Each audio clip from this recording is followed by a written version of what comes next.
Hello सांगमाने केमती अछंती आपण माने भल अछंती ना। तो सांगमाने मु सैनिक आपण मानक पाखु पुणी गोटे मिनी ब्लॉग नहीं कि नुआ वर्षर प्रथम दिन रे आसीगली। तो सांगमाने मो तरफ मो परिवार तरफ आपण मानक नुआ वर्षर अनेक अनेक शुभेच्छा और शुभकामना।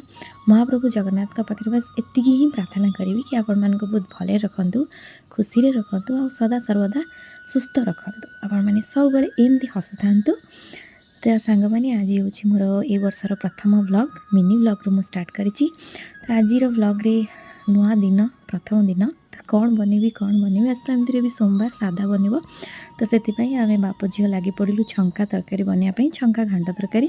तादे तो मेन परिवा काटिबा और छाणीबार काम। तो मो पापा परिवा काटिदेले और मो परिवा को छाणीदेली। एबे पापा तरकारी बनाउछन्ती और मुझे फ्राइड राइस बनाऊँगी। तो एपटे देखो आम चंका तरकारी आ फ्राइड राइस रेडी होती। ब्लॉग टी भल लगी गोटे लाइक करदे।